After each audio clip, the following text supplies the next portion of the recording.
ఆరో భాగం. దేవ్ లెటర్స్ అన్నీ ఏరేసి పైకి లేచాడు. చేతుని చూసి షాక్ అయిపోయి మరీ నిలబడిపోయాడు. వెంటనే గట్టిగా కళ్ళు మూసుకుని వెనక్కి తిరిగాడు. అద్దం ముందు నిలబడి రెడీ అవుతుంది. దేవ్ కళ్ళు తెరిచి చూశాడు. చేతు వెనకాల బ్లౌజ్కి ఉన్న థ్రెడ్స్ కట్టుకోవడానికి అవస్థలు పడుతుంది. దేవ్ చూసి నవ్వుకుంటూ చేతు వెనకాల నిలబడ్డాడు. అద్దంలో తన వెనకాల దేవుని చూడగానే ఆశ్చర్యంగా చూస్తూ ఉంది. దేవుని తన రూంలో చూసి చేతుకి కొంచెం కంగారు మొదలైంది. దేవ్ చేతిలో ఉన్న థ్రెడ్స్ తీసుకుని గట్టిగా ముడివేసి చేతు నడుము చుట్టూ చేతులు వేసి దగ్గరకు తీసుకున్నాడు. దేవ్ ఫేసు చేతు భుజం మీద పెట్టాడు. చేతు గట్టిగా కళ్ళు మూసుకుంది. దేవ్ నవ్వుతూ వెనక్కి జరిగాడు. అద్దంలో చేతుని చూసి కన్ను కొట్టి చేతు వీపు మీద ముద్దు పెట్టి, నీ వీపు మీద ఉన్న పుట్టుమచ్చ చాలా అందంగా ఉంది చేతు అని చెవిలో చెప్పి అక్కడుండి వెళ్ళిపోయాడు. చేతు మనసులో దేవుగారు ఎప్పుడు వచ్చి ఉంటారు? కొంపతీసి నన్ను చూశారా? నన్ను చూడకపోతే నా వీపు మీద పుట్టుమచ్చ ఉందని ఆయనకెలా తెలిసింది? అంటే చూసేశారు. ఓ గాడ్! దేవ్ చేసిన పనికి చేతు స్టాట్యూలాగా నిలబడిపోయింది. చేతు రెడీ అయ్యి కిందకు వచ్చింది. అప్పుడే లోపలికి వస్తున్నట్టు దేవ్ లోపలికి వచ్చాడు. సందీప్కి అర్థమైంది దేవ్ చేతు దగ్గరికి వెళ్ళాడని. చేతు కోపంగా దేవుని చూస్తుంది. దేవ్ చేతు చూపులకి భయపడి గాల్లోకి చూస్తున్నాడు. చేతు ఇంకా కోపంగా చూస్తుంది. దేవ్ మనసులో దీన్ని తెలిసిపోయినట్టుంది నేను చూసినట్టు. అయినా ఒరే దేవుగా, చూసిన వాడివి మూసుకుని ఉండకుండా అవసరమా? ఇప్పుడు ఇది నిన్ను చంపేస్తుంది. చేతు టీ తీసుకుని వచ్చి అందరికీ ఇస్తుంది, దేవుకి తప్ప. చేతు, అల్లుడి గారికి టీ ఇవ్వలేదేంటి? మర్చిపోయావా? లేదమ్మా, ఆయన నేను ఇస్తే తీసుకోరు. ఏంటి అంటే అమ్మా, ఆయనకిప్పుడు తాగాలని లేదంట కదా దేవుగారు అని దేవుని చూసింది. దేవ్ మనసులో ఇది ఏదీ మర్చిపోలేదు. అవునత్తయ్య, నాకు తాగాలని లేదు అంటూ అక్కడి నుండి లెగిసి నేరుగా చేతు రూమ్కి వెళ్ళిపోయి బెడ్ మీద పడుకుని ఆలోచిస్తున్నాడు. చైతు ఏదీ మర్చిపోలేదు. నేను దాన్ని చాలా బాధ పెట్టాను. ఇంకా నన్ను ఎప్పటికీ క్షమించదు అంటూ కళ్ళు మూసుకుని ఆలోచిస్తున్నాడు. అందరూ దేవ్ వెళ్ళిన వైపు ఆశ్చర్యంగా చూశారు. చైతు, దేవ్ ఎప్పుడు ఇక్కడికి రాలేదు. మరి అంత కరెక్ట్గా చేతు రూమ్కి ఎలా వెళ్ళాడు అంటూ తనకు ఉన్న డౌట్ని బయటపెట్టింది సుమిత్ర. అప్పుడే టీ తాగుతున్న సందీప్కి ఆ మాట వినగానే పొరపోయింది. సౌజీ సందీప్ తల మీద గట్టిగా కొడుతుంది. సౌజీ, నన్ను చంపేస్తావా? ఏదో చిన్నగా కొడతారు అంతే తప్ప బుర్ర పగిలేలా కొట్టరు. అంటే చేతిలో ఎలాగో కొట్టించుకోవాలి. నీకు ఇప్పటి నుండి అలవాటు అవ్వాలిగా. సుమిత్ర అడిగిన ప్రశ్నకు చేతు కూడా ఆలోచనలో పడింది. నిజమే, అసలు పెళ్లి కూడా ఇక్కడ జరగలేదు. అప్పటి నుండి ఆయన గాని నేను గాని ఒక్కసారి కూడా ఇక్కడికి రాలేదు. మరి నా రూమ్కి రాత్రి ఎలా వచ్చారు? ఏదో అలవాటు ఉన్నవాళ్ళ ఇందాక కూడా పైప్స్ పట్టుకుని పైకొచ్చారు. చేతు, వాడు మార్నింగ్ నుండి ఏమీ తినలేదు. తినడానికి ఏమైనా తీసుకుని వెళ్ళు. సరే అత్తయ్య అంటూ దేవ్ దగ్గరికి వెళ్ళింది. చేతు వచ్చేసరికి దేవ్ ఫుల్ నిద్రలో ఉన్నాడు. మార్నింగ్ నుండి గ్యాప్ లేకుండా వచ్చేసి అలసిపోయి పడుకుని ఉన్నాడు. చేతు దేవ్ దగ్గరికి వెళ్ళి నుదుటి మీద ముద్దు పెట్టుకుని పక్కనే కూర్చుని దేవ్ తల్లోకి వేళ్లను పోనిస్తూ దేవ్ చేసిన పనులన్నీ గుర్తుకు వస్తుంటే నవ్వుతూ చూస్తుంది. సౌజీ సందీప్ వచ్చింది కూడా చూసుకోకుండా దేవునే చూస్తూ ఉంది. సౌజీ చేతు వెనకాల నిలబడి చేతు మెడ చుట్టూ చేతులు వేసి, వసే, మా అన్నయ్యనేనా? మమ్మల్ని కూడా కొంచెం పట్టించుకుంటావా? మేము ఒకరం ఉన్నామని చూడవే. మీరు ఎంతమంది ఉన్నా దేవ్గారు ఉన్నప్పుడు నాకెవరూ కనిపించరు, ఆయన తప్ప. అమ్మ తల్లి, మా అన్నయ్య చాలా రోజుల తర్వాత ఇంత ప్రశాంతంగా పడుకున్నాడు. నువ్వు ఇక్కడ ఉండి డిస్టర్బ్ చేయకు. నీతో మాట్లాడి చాలా రోజులవుతుంది. రావే. సరే, మీరు బయట లాన్లో ఉండండి, వస్తున్నా.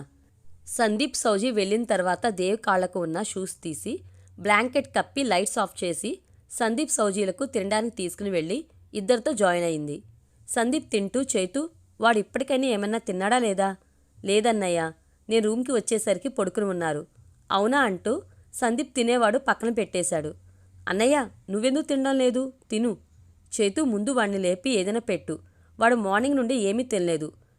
కంటిన్యూగా వర్క్ చేస్తూనే ఉన్నాడు నీ దగ్గరకు సాయంత్రంలోపు రావాలని. నేను ఆఫ్టర్నూన్ తినమంటే చేతు దగ్గరికి వెళ్ళిన తర్వాత తింటాను అన్నాడు. చేతుకి ఒక్కసారిగా బాధగా అనిపించింది. దేవ్ తన కోసం ఏమీ తినకుండా ఉన్నాడని, అలాగే అందరికీ టీ ఇచ్చి దేవ్కి మాత్రమే ఇవ్వకుండా ఉండడం గుర్తుకు రాగానే చాలా గిల్టీగా అనిపించింది. అన్నయ్య, నేను వెళ్ళి ఆయనకు ఏమైనా పెడతాను. వద్దులే, తర్వాత లేపు. చాలా రోజుల తర్వాత వాడు ప్రశాంతంగా పడుకున్నాడు. అన్నయ్య, నేను ఒకటి అడుగుతాను, నిజం చెప్తావా? ఏంటి? దేవ్గారు ఇంతకు ముందు ఎప్పుడైనా ఇక్కడికి వచ్చారా? సందీప్ సౌజీ వంక చూశాడు. సౌజీ మాత్రం పట్టించుకోకుండా కోక్ తాగుతూ ఉంది. వచ్చాము.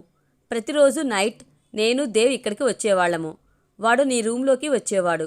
నేను ఇదిగో ఈ లాన్లో కూర్చుని పడుకునేవాడిని. వాడికి నువ్వంటే చాలా ఇష్టం చేతు. నిన్ను చూడకుండా ఒక్క క్షణం కూడా ఉండేవాడు కాదు. అందుకే నైట్ ఇక్కడికి వచ్చేవాడు. మేము రావడం బాగోదని తెలుసు, కానీ నీ మీద ప్రేమ మాత్రమే వాడికి కనిపించేది. ఒక ఎగ్జామ్ టైంలో అయితే నిన్ను చూసిన తర్వాతే చదివేవాడు. నీకోసం వాడు ఎంత ఆరాటపడ్డాడో నాకు మాత్రమే తెలుసు. నీకు పట్టీలంటే చాలా ఇష్టం కదా, అందుకే వాడు నువ్వు పెట్టుకున్న లాంటివే కొని నీ కాళ్ళకి పెట్టాడు. నువ్వు పెట్టుకున్నవి వాడితో తీసుకుని వెళ్ళాడు నీ గుర్తుగా. ఆ రోజే నువ్వు మమ్మల్ని చూశావు నిద్రలో, కానీ నిద్ర మత్తులో ఉండటం వల్ల పట్టించుకోలేదు. నాకు దేవికి మీ ఇల్లు బాగా అలవాటు. ఎటు నుండి ఎక్కితే సింపుల్గా ఉంటుందో మాకు బాగా తెలుసు. అందుకే సాయంత్రం కూడా వాడు నీ రూమ్కి డైరెక్ట్గా రాకుండా పైప్స్ని పట్టుకుని వచ్చాడు. మీ హాస్టల్కి వచ్చేవాళ్ళము. నువ్వు చైతు ఒకే రూమ్ కదా. వాడు చైతుని చూస్తూ ఉండేవాడు. నేను అప్పుడే సౌజిని చూశాను. సౌజిని చూడగానే నాకు బాగా నచ్చింది. చైతు దేవిని లవ్ చేయడం లేదని తెలిసిన తర్వాత దేవ్ ఎలా అయిపోయాడో, అందుకే నేను వాడిని తీసుకుని అమెరికా వెళ్ళిపోయాను. 1 ఇయర్ బ్యాక్ మావయ్యకు బాగోలేదు అంటే దేవ్ వచ్చాడు. ఇంకా నేను అక్కడే ఉండిపోయాను. మళ్ళీ ఇప్పుడు వచ్చాను. మొత్తం విన్న తర్వాత చైతుకి చాలా ఏడుపు వచ్చేసింది. ఇంక అక్కడ ఉండలేక తన రూమ్కి వచ్చేసింది. దేవుని చూస్తుంటే ఇంకా బాధ ఎక్కువైంది. దేవ్కి మనసంతా బాధగా ఉండి సడన్గా మెలకు వచ్చింది. దేవ్ లేవగానే చైతు ఫేస్ పక్క తిప్పి కన్నీళ్లు తుడుచుకుని దేవ్ వైపు తిరిగింది. తన కళ్ళ ముందు చైతు ఉండగానే వెంటనే చైతును హక్ చేసుకున్నాడు. చైతు, నువ్వు బాగానే ఉన్నావా? నువ్వు బాధపడినట్టు నా మనసుకు తెలుస్తుంది. ఏమైంది నీకు? చైతు ఏడుస్తూ వచ్చిందని కంగారుగా సందీప్, సౌజీ కూడా వచ్చారు. సందీప్ను చూడగానే దేవ్ చైతుకి దూరంగా జరిగాడు. దేవ్ గారు, వెళ్ళి ఫ్రెష్ అయ్యండి, ఏమైనా తీసుకుని వస్తాను. నాకు ఆకలిగా లేదు. తీసుకువస్తాను అని చెప్పి మీకు ఆకలిగా ఉన్నా లేకపోయినా తినాలి. దేవ్ ఫ్రెష్ అయ్యి వచ్చేలోపు ఐటమ్స్ అన్నీ తీసుకుని వచ్చి లాన్లో 4 చైర్స్ వేసి రెడీ చేశారు. చైతు సందీప్కి, సౌజీకి, దేవ్కి వడ్డించి దేవ్ పక్కన కూర్చుంది. దేవ్ తినకుండా అలాగే ఉన్నాడు. చైతు దేవుని చూసి, మీరేం చూస్తున్నారు? తినకుండా తినండి, నాకు ఇప్పుడు తినాలని లేదు. చైతు దేవ్ ముందు ఉన్న ప్లేట్ తీసుకుని కలిపి దేవ్ ముందు పెట్టింది. ఫేస్ పక్కకు తిప్పేశాడు. చైతుకి కోపం వచ్చి దేవుని కోపంగా చూసింది. చైతు చూపులు గమనించి దేవ్ నోరు తెరిచాడు. అలాగా దేవ్కి తినిపించడం మొదలుపెట్టింది. చైతు అంత ప్రేమగా తినిపిస్తుంటే దేవ్ చైతును చూస్తూ తింటున్నాడు. ఆ రోజు అంతా అందరూ అక్కడే ఉన్నారు. మార్నింగ్ చైతుని తీసుకుని ఇంటికి వచ్చేశారు. దేవ్ సందీప్ ఆఫీస్కి వెళ్ళిపోయారు. చైతు, సౌజీ లేట్గా వచ్చారు. చైతును ఎలా తిట్టాలని చూస్తూ ఉన్న స్వాతికి చైతు లేట్గా రావడం చూసి చైతు దగ్గరికి వెళ్ళింది. చైతు, లేట్గా ఎందుకు వచ్చావు? అయినా నీకు ఆఫీస్కి టైమింగ్స్ తెలియదా? నీకు వర్క్ చేయడమే రాదు అనుకున్నా. టైం సెన్స్ కూడా లేదు. ఏదన్నా అంటే ఆఫీస్ నుండి వెళ్ళిపోయి లీవ్ పెడతావు. అసలు నీకు ఏ పని వస్తుంది? చైతుని చూడడం కోసం వచ్చిన దేవ్కి స్వాతి చైతుని తిట్టడం చూసి చాలా కోపం వచ్చింది. స్వాతి అంటూ గట్టిగా అరిచాడు. అందరూ దేవుని చూస్తూ ఉండిపోయారు. నువ్వు నీ లిమిట్స్ని క్రాస్ చేశావంటే ఏం చేస్తానో నాకే తెలియదు. అయినా తను టైంకి రావాల్సిన అవసరం లేదు. ఎందుకంటే ఈ ఆఫీస్లో నాకు సందీప్కి ఎంత హక్కు ఉందో అంతే హక్కు చైతుకు కూడా ఉంది. అందరికీ అర్థం కాకుండా చూస్తూ ఉన్నారు. చైతు దగ్గరికి వెళ్ళి భుజం చుట్టూ చేతులు వేసి, షీఈ్ మిస్సెస్ దేవ్, మైండ్ ఇట్, రా చైతు అని తన రూమ్కి తీసుకుని వెళ్ళాడు. ఆఫీస్ స్టాఫ్ అంతా షాక్తో ఉండిపోయారు. అందరికీ పెద్ద షాక్ ఏంటి అంటే దేవ్కి పెళ్లి జరగడం. సాయంత్రం ఆఫీస్ అయిన తర్వాత దేవ్ కార్ స్టార్ట్ చేసి చైతు వాళ్ళ కోసం రెడీగా ఉన్నాడు. చైతు దేవుని చూసినా పట్టించుకోకుండా ముందుకు వెళ్ళిపోయింది.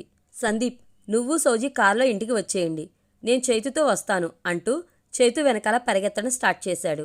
చైతు వెళ్ళి ఆఫీస్ బస్ ఎక్కింది. దేవ్ కూడా బస్ ఎక్కాడు.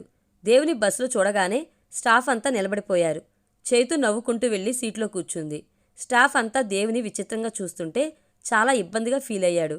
చైతు కూర్చుని నవ్వడం చూసి దేవ్ ఇంకా ఎవరిని చూడకుండా చైతు పక్కన కూర్చున్నాడు. చైతు, ఎందుకు నాతో మాట్లాడటం లేదు? మీరు సీఈఓ, నేను మీ ఎంప్లాయీని, మీతో ఏం మాట్లాడతాం చెప్పండి. అబ్బా ఆపవే, నిన్న కూడా సరిగ్గా నాతో మాట్లాడలేదు. అసలు ఎందుకు మాట్లాడాలి? మీకు నచ్చినప్పుడు నాకు దగ్గరగా ఉంటారు, మీకు నచ్చినప్పుడు దూరం పెడతారు. అంతా మీ ఇష్టమేనా? నా ఇష్టం ఏమీ ఉండదా? మీరు నాకు దూరంగా ఉండండి. ఉండలేను ఇంకా. ఇప్పటి వరకు ఉన్నారుగా నాకు దూరంగా, ఇప్పుడు కూడా అలాగే ఉండండి. నీకు దూరంగా ఉండటం నా వల్ల కాదే. అసలు మన మధ్య ఈ దూరం కూడా ఉండడం నాకు ఇష్టం లేదు అంటూ ఇంకా దగ్గరకు జరిగి చేతు నడుము మీద చేతులు వేసి దగ్గరకు లాక్కున్నాడు. ఓయ్, వదిలి దూరం జరుగు. జరగను గాని బస్సే బాగుంది క్యూటీ, నీకు చాలా దగ్గరగా ఉండొచ్చు. రేపటి నుండి నేను నీతో బస్సులో వస్తాను. అబ్బా వదలండి దేవ్గారు, మీరు బస్సులో రావడం బాగోదు. అందరూ మిమ్మల్ని వింతగా చూస్తున్నారు. ఇప్పటికే చూస్తే చూడనివ్వు. నేనెవరో పక్కన కూర్చుని రావడం లేదుగా, నా పెళ్ళం పక్కన కూర్చున్నా. అయినా మీరు ఇలా రావడం బాగోదు. అయితే నువ్వు నాతో కారులో రా. రాను. అయితే నేను బస్సులో వస్తాను. అబ్బా, అంతకుముందు నేను కారు ఎక్కుతుంటే ఎక్కించుకోకుండా వెళ్ళిపోయారుగా, మళ్ళీ ఏంటి? అప్పుడు వేరు ఇప్పుడు వేరు. ఏంటి వేరు? నన్ను వదలండి, వచ్చేశాము. ఇద్దరు ఇంటికి వచ్చేశారు. సాయంత్రం దేవ్ సందీప్ కంగారుగా కారెక్కి బయటికి వెళ్ళిపోయారు. ఇద్దరు స్వాతి ఇంటికి వెళ్లారు. సందీప్ వెళ్లేసరికి స్వాతి నైఫ్తో హ్యాండ్ కట్ చేసుకోబోయింది. సందీప్ కోపంగా వెళ్లి స్వాతి చెంప మీద కొట్టాడు. అన్నయ్య, నీకు అన్నయ్యనని ఇన్ని సంవత్సరాల తర్వాత గుర్తుకొచ్చిందా? మరి నీకు చెల్లి అని నేను గుర్తున్నానా? నేను దేవుని లవ్ చేస్తున్నానని తెలిసి కూడా నువ్వు చేతుని లవ్ చేస్తున్నాడని చేతుకి సపోర్ట్ చేశావు. స్వాతి, నీకెందుకు అర్థం కాదు?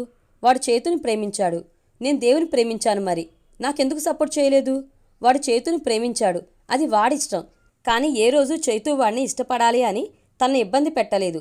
కానీ నువ్వు వాడిని అంత ఇబ్బంది పెడుతున్నావు. అయినా ప్రేమంటే ఏమనుకున్నావు? వాడు చైతుని ప్రేమించాడు. చైతు సంతోషం కోసం చైతుని అరవింద్కిచ్చి పెళ్లి చేయాలి అనుకున్నాడు. వాడి ప్రేమలో స్వార్థం లేదు. చైతు సంతోషం కోసం మాత్రమే ఆలోచించాడు. నువ్వు వాడిని ప్రేమిస్తే నీ ప్రేమను త్యాగం చేసి వాడి సంతోషం కోరుకో. నీకు తెలిసి వాడి సంతోషం చైతుతో మాత్రమే ఉంది.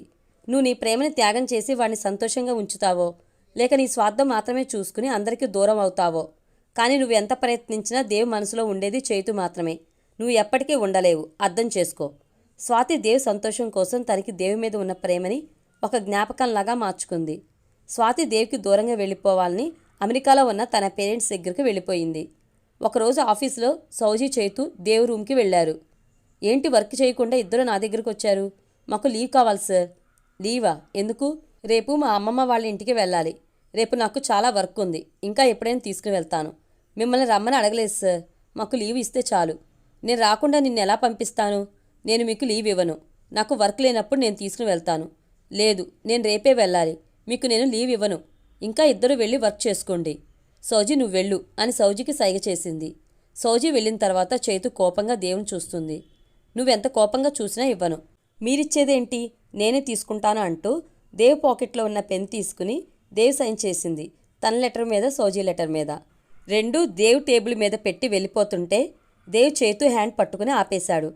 నువ్వు వెళ్తే నేను ఒంటరిగా ఉండలేను క్యూటీ, అందుకే వద్దు అని చెప్తున్నా. కానీ నేను వెళ్ళడం అవసరం దేవ్ గారు అంటూ దేవుని విడిపించుకుని వెళ్ళిపోయింది. చైతు వెళ్ళిన తర్వాత సందీప్ దేవ్ రూమ్కి వచ్చాడు. ఏమైందిరా, ఇద్దరు ఎక్కడికి వెళ్ళాలనుకుంటున్నారు? దేవ్ చైతు వచ్చినప్పటి నుండి అంతా చెప్పాడు. 2 రోజుల్లో చైతు పుట్టినరోజు. అప్పుడు నువ్వు చైతుకి ప్రపోజ్ చేయాలి అనుకున్నావుగా? కానీ మేడం గారు వెళ్ళాలి అనుకుంటున్నారుగా. ఒరే, నీ లవ్ స్టోరీ స్టార్ట్ అయ్యి 4 సంవత్సరాలు అవుతుంది. ఇప్పటికీ ఒకసారి కూడా నువ్వు చైతు ముందు నిలబడి నీ ప్రేమని చెప్పలేదు. ప్రపోజ్ చేస్తేనే ప్రేమ ఉన్నట్టు కాదుగా. చైతు నా ప్రేమని ఫీల్ అవుతుంది. ప్రపోజ్ చేయవలసిన అవసరం లేదు, కానీ నేను దాన్ని బాధ పెట్టినందుకు సారీ చెప్పాలి అనుకుంటున్నా. సౌజీ చైతు ఇద్దరు చైతు వాళ్ళ అమ్మమ్మ వాళ్ళ ఇంటికి వెళ్లారు. చైతు ఆ రోజు చిన్న పాపకి ఇచ్చిన తన టెడ్డీని కాళ్ళ వేళ్ల పడి మరీ తెచ్చుకుంది. ఆ రోజు నైట్ దేవ్ తన పక్కన లేకపోయేసరికి చాలా బాధగా అనిపించింది. దేవ్ ఇచ్చిన టెడ్డీని గట్టిగా పట్టుకుని పడుకుంది. దేవ్ కూడా చైతు రూమ్లో లేకపోయేసరికి ఏదో వెలితిగా అనిపించింది. మార్నింగ్ చైతు లెగిసి వాళ్ళ అమ్మమ్మ దగ్గర కూర్చుని మాట్లాడుతూ ఉంది. అంతలో ఇంటి పక్కన చిన్నపిల్లలు వస్తే వాళ్లతో ఆడుకుంది. సాయంత్రం సమయంలో ఇద్దరు జామ చెట్టు ఎక్కి అక్కడే కూర్చుని ఇద్దరూ తినుకుంటూ కూర్చున్నారు. గేట్ తీసుకుని దేవ్ సందీప్ లోపలికి వచ్చారు. చైతు వాళ్ళ అమ్మమ్మ దేవుని చూడగానే దేవ్ దగ్గరికి వెళ్ళి ప్రేమగా దగ్గరికి తీసుకుని మాట్లాడింది. బామ్మగారు, చైతు ఎక్కడా? పెరట్లో ఆడుకుంటుంది. పూర్తి వీడియో కోసం మన ఛానల్ తప్పకుండా సబ్స్క్రైబ్ చేసుకోండి. Thank you.